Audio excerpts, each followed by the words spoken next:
Hello, beautiful people of the internet. My name is Jackie and welcome back to my YouTube channel. I apologize if you hear sound in the background in this video. The oven is cleaning itself right now, and I'm sorry if I come across as a little frazzled. I really have to film this video, but it has been a long morning already. I was delayed because my adorable cat Drizzle wanted me to get back into bed and pet her, and then when I was getting dressed, I spent a long time looking for the shirt that I was planning to wear and could not find it for the life of me. I swear there is some little gremlin in my house that is stealing my stuff. This is the second time that has happened to me since I have been back in Florida. I don't know what is happening to my stuff. It's just disappearing. It's getting up and walking off. To all of you people who might be new here, hi, how you doing? I swear I'm not usually like this.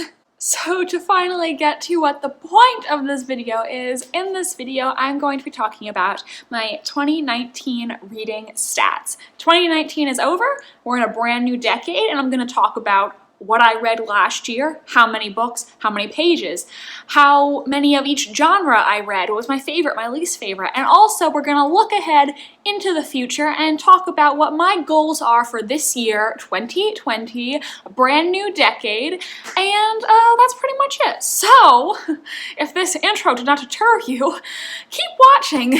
So in 2019, I read 41 books. That is an average of 3.4 books per month and a little less than one book per week. I know that compared to other people on BookTube, that's really not a lot, but I personally am really proud of how much I read in 2019. I think last year I read 32, something like that, or maybe 32 is my goal for 2019.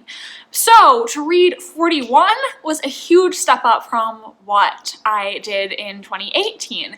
And I think the reason I've been reading so much more is because I'm on BookTube, and being on here, seeing what other people are reading, being able to share what I'm reading with you guys, it makes me want to make more time for reading because I'm just more excited about it again. And I think that's really been a great thing that BookTube has done for me. According to Goodreads, across those 41 books, I read 16,787 pages. So that is, let me look at the stats, 1,398.916 pages per month, and an average of 323 pages per week. Among those 41 books, 5 were rereads. I did take a Jane Austen class where I reread Pride and Prejudice and Sense and Sensibility. I also reread a couple Shakespeare plays for my Shakespeare class, and I reread The Great Gatsby in my own time just for fun. So that means the other 36 books were all new reads, and overall I was very happy with the books that I read in 2019. There were none that I really strongly disliked. All of them I thought were at least okay, if not great. Now let's get to my genre breakdown. The most commonly read genre in 2019 for me was classics. I read 17 classics, which makes up 42% of all my reading in 2019. And honestly, this does not surprise me because I am an English major in college, so therefore I do have to read a lot of classics for my school curriculum. And I also do enjoy them, and sometimes I read classics in my own free time. So I'm really not surprised that the number of classics I read was so high because that's typically what's assigned to me in school.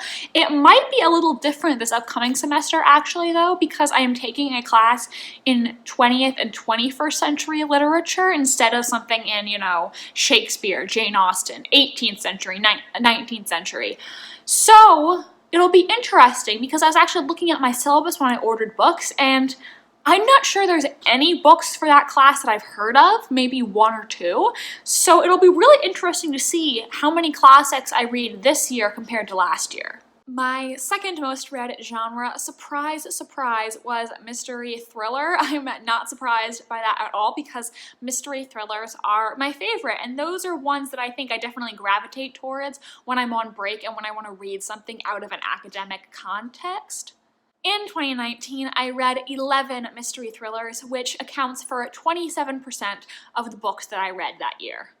I also read 5 historical fiction books, which accounts for 12% of the books that I read in 2019, and then fantasy I read 3, accounting for 7%. I'm honestly a little surprised that my fantasy wasn't higher, but let me just say that when I was doing this genre breakdown, there were some books that might fit into more than one genre, but I really just put them in the genre that I thought they fit the best. I also read 3 contemporary, so again, that's 7% of my reading, same as fantasy, and I read 2 nonfiction, which is 5% of my reading. So those are how many of each genre I read. The very first book that I read in 2019, though I did start it in 2018, I counted it as a part of the year I finished it in, was Fire and Blood by George R. R. Martin, which is a companion to the A Song of Ice and Fire series. I actually started and ended my year with 2 really big books, which is kind of interesting, because the final book I read in 2019 was The Sun in Splendor by Sharon K. Penman. This is a novel about King Richard III of England. I do think it's interesting that I read 2 900-page books at the beginning and the end of the year. However, when I think about it, it's really not that surprising, because in January and December is when I'm going to be on winter break from college, and I think when I don't have any homework, I'm much more likely to take on such a large book. If I'm really busy with school, I don't think I'm going to pick up a book that's 1,000 pages, because it's just going to take too much time, and I don't have the time for that. What's also great is that I enjoyed both the book I started the year with and ended the year with. I think they were both 4-star reads, though I might have given Fire and Blood 4.5 stars. If you check my Goodreads, it'll say in my review what exactly I rated it. However, despite how long these 2 were, they were actually not the longest book that I read in 2019. That distinction belongs to Bleak House by Charles Dickens, clocking in at 992 pages, so almost 1,000 pages. I read this for my Victorian novels class. It was not a favorite of mine. I didn't hate it, but it did really drag, and it was hard to get through, with many characters, many twists and turns in the plot, some which didn't make a lot of sense. My professor actually gave us pins once we finished the book. Let me actually see if I can find that to show you guys. I think the copy that I read was actually 989 pages, though I wrote down 992 because I don't have that copy anymore and Goodreads said 992. But the pin says, I read all 989 pages of Bleak House. And then here's a picture of Charles Dickens that says, you deserve a pat on the back. I loved that professor. She's so great. Meanwhile, the shortest book that I read was a novella called The Grown-Up by Gillian Flynn, which Goodreads says is 64 pages. I only add things to Goodreads if they can be bought as an individually bound book, which The Grown-Up I think is, since I could find it on Goodreads. This was originally published in George R. R. Martin's Rogues anthology, I believe, under the title What Do You Do? However, Gillian Flynn then changed the title and re-released it. I did really enjoy this, though I did think it was a little bit too short, and I would have liked to have read more of that story. I think I thought the longest book I read was too long, and the shortest book I read was too short. However, according to my Goodreads year in books, the average length of books that I read in 2019 was 409 pages. Very respectable, though of course this exact average might be slightly off because I can't always find the exact edition that I'm reading on Goodreads, so they might have their length listed give or take a couple pages, but overall around 409. I don't think I need to talk about my favorite and least favorite book too much because I have mentioned what my favorite was and what my least favorite was in many videos this year. So if you watch my channel regularly, you probably already know my favorite book of 2019 was The Seven Husbands of Evelyn Hugo by Taylor Jenkins Reid.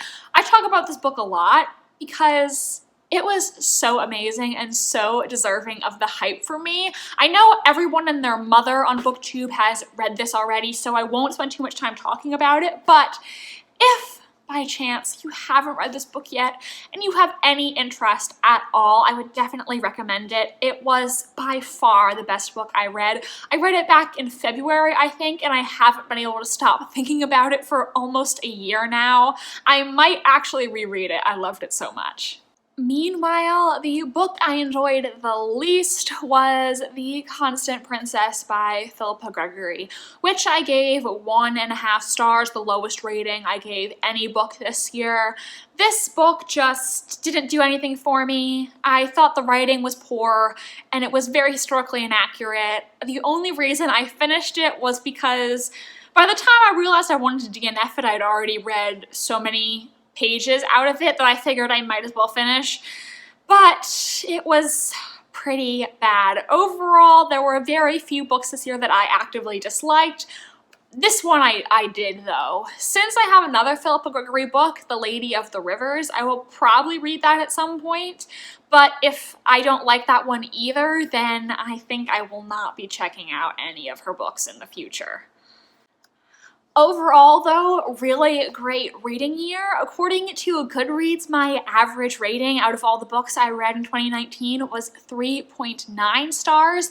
However, Goodreads does not allow you to do half stars, which I do use on BookTube, so this probably is not 100% accurate, but I just really did not want to rewatch every wrap-up I did in 2019 so I could calculate the average. Let's just say it's around 3.9, give or take. Overall, I'm really happy with the books that I read in 2019. I think at this point, I'm pretty good at gauging if I'm going to enjoy something or not, and I'm only going to pick up a book if I hear good things about it, if it has a high average rating on Goodreads, and I think it's something that I personally am going to be really interested in.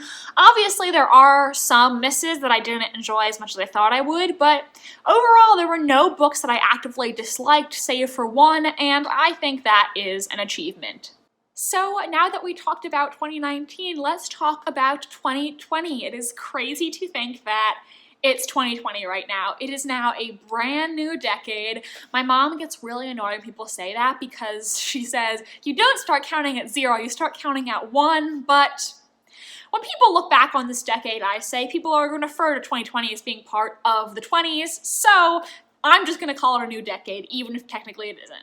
Because I read 41 books last year, I set my Goodreads challenge as 42 books for this year. I always set my goal as 1 book ahead of what I read the year before, though I think I would pick an even number just for reasons, because I think an even number looks better than an odd number. I'm crazy, I know. But honestly, I'm not gonna beat myself up if I don't read 42 books this year. If I don't think I can attain that goal, I might lower it to 40 books because I just think, what really matters is that I'm making time to read and that I'm enjoying what I'm reading. If I don't hit 42, I'm not gonna be disappointed because that is a lot of books to read in 1 year, at least for me personally. I also think that after I graduate from college in 2021, my reading is probably going to go down once I start working. If I don't go to graduate school, I'm still undecided. So I'm not going to beat myself up about the number. As long as I read a lot of books that I enjoy, that's really what matters. My only other real goals for this year in terms of reading are pretty similar to last year's goals. I want to work on reading books that I already own because I have books that have been sitting on my shelves for years even, and I haven't gotten to them yet. So I really want to prioritize reading some of those before I buy new ones. There are a couple books I didn't receive for Christmas that I might still buy.